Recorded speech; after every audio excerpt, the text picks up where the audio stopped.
Hi, today we're going to take a look at the new Sigma 85mm f1.4 lens and compare it to the Sony 85mm f1.8 lens. So let's see how they compare. We recently received the Sigma 85mm f1.4 DGDN lens, a new member of Sigma's dedicated art mirrorless lenses, and as we shall see, a true example of what a good design of a mirrorless lens can achieve in terms of compact size. Since its release in late 2020, there has been a bunch of reviews online covering this lens, many comparing it to the more expensive Sony 85mm f1.4 GM lens.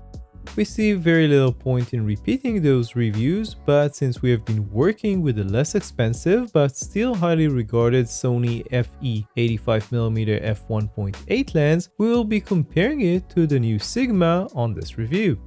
As we typically do, we should start with the design and build before we move over to the performance and give you our final verdict. The Sigma has 15 elements in 11 groups with 5 SLD or special low depression elements and 1 aspherical lens element. The Sigma is made from metal and feels extremely well in the hand. You know that you are holding a quality product. The Sony 85mm f1.8 is also well made, but the Sigma feels a bit better, possibly also because it is a bit beefier and larger. Without the hood, the Sigma is only a little bit longer than the Sony at 11 cm or 4.5 inches compared to 9.5 cm or 3.5 inches of the Sony. The Sigma lens has dual rings. The closer to the camera is a relatively thin aperture ring with an auto mode that moves and clicks or smoothly from f1.4 to f16. In this mode, the ring feels very nice with precise resistance. The larger focus ring has no hard stops but has a very nice resistance, and the rubber finish it has feels better than a metal one on the Sony and is easier to turn. Both lenses have quite a few buttons and switches. Both have AF/MF switch and an AEL programmable button. The Sigma also has a declick button for the aperture ring and a lock button for fixing the aperture ring on auto mode, which is a really nice touch. The Sigma has weather sealing, to some degree at least, and as far as we can tell, the Sony 85mm f1.8 does not. Both lenses come in Sony E-mount, full frame coverage of course, with the Sigma having an L-mount version as well. We tested the Sigma E-mount on our Sony A7R IV and our A6500 cameras. The Sigma has a much deeper and larger hood with a small button for unlocking it, which is a nice touch. It also has grooves on the inside of the hood, which the Sony lacks. The Sigma has 11 aperture blades, while the Sony has only 9. When it comes to the filter thread, the Sigma has a 77mm front filter, while the Sony has a smaller 67mm front thread. Now let's go into performance, and we'll start with autofocus. Based on our test, it seems that the focus of the Sigma is at least as good as that of the Sony 85mm f1.8. We tested the focus both in stills and in video, and we can't really see any advantage for the Sony. We also used the Sigma at f1.4 for all of our intro and outro LensVid videos in the past few months, and it worked really well. As we normally do, we tested the sharpness of both lenses using our special large and professional Imates high-resolution chart. We have to admit, and you will be able to see this on the screen, that we were kind of surprised by the results here.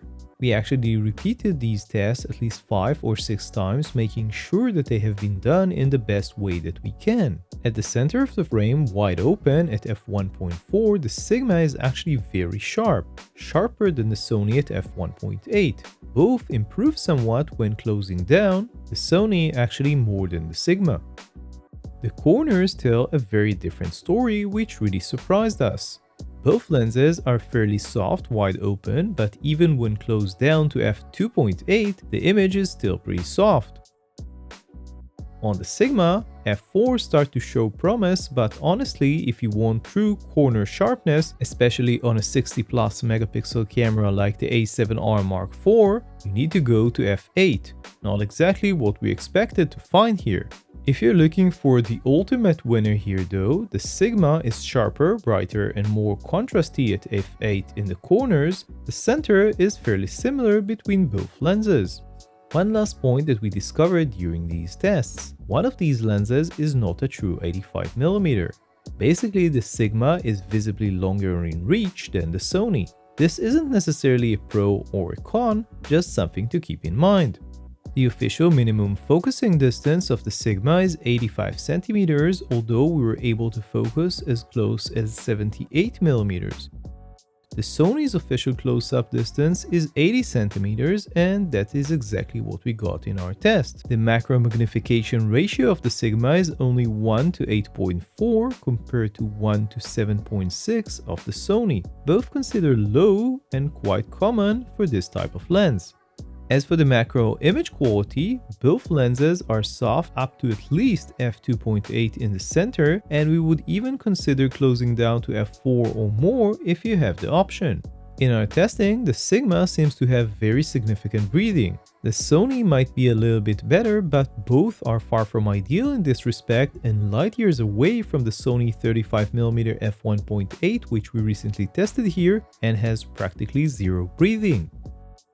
One area where the Sony has a huge disadvantage is chromatic aberration. Wide open, this is very prominent, and this is one of the worst performing lenses we have ever tested in this respect, with tons of purple and green fringing. The Sigma, on the other hand, is clean even at f1.4, which is very impressive. Both lenses seems to control flare pretty well with their hoods on. The Sigma does seem to have the edge here though. While both lenses exhibit fairly prominent darkening of the corners wide open, the Sigma seems to clear up at around f2.8, while the Sony does the same only at f4. While the Sony doesn't seem to have any significant barrel or pincushion distortion, the Sigma does seem to have a pretty significant level of pincushion. Interestingly, on our A7R IV, the built-in lens correction seems to make this go away, although this is a new third-party lens. We compared the bokeh of the Sigma at f1.4 to f1.8, and you can see the differences, especially in the shape of the bokeh balls off-center, when they look sort of like cat's eyes wide open but almost full circles at f1.8. If you compare this to the Sony at f1.8, you can see that the Sony looks similar to the Sigma at f1.4, although we still prefer the look of the Sigma's bokeh. We took some images with the Sigma over the past couple of months with our A7R IV outdoors, and it was a lot of fun, and you can see some of the results on the screen. So let's conclude. With the 85mm f1.4 DG-DN art lens, Sigma proved not only that it can make very high quality optics, but that it can incorporate this optics in a compact and feature-rich design that is exceptionally well made. Our comparison to the Sony f1.8 seems difficult because there is no clear winner here, at least not when you consider the big differences in price between the two lenses. The Sigma is sharper with better optical formula, faster with better build quality, and has some nice extra features like the declicked aperture ring with a lockable auto mode.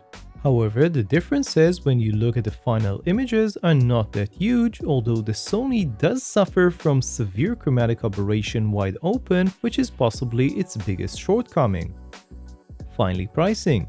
It is hard to argue against the value that the Sony 85mm f1.8 offers at $550. However, if you want to move up and you have the money, the Sigma 85mm f1.4 will give you better build quality, more features, and better image quality across the frame, although for true sharpness in the corners, you will need to close down the aperture considerably. You will also of course get a faster aperture, and all this for a price of just under $1,000. This pricing makes it very hard to justify the $600 to $700 or so that you will have to spend on the Sony 85mm f1.4 GM lens. So that was our comparison of the Sigma 85mm 1.4 lens and the Sony 85mm 1.8 lens. You can check out the full article with all of our test results on lensvid.com. Don't forget to subscribe to our YouTube channel to find more videos just like this. See you next time.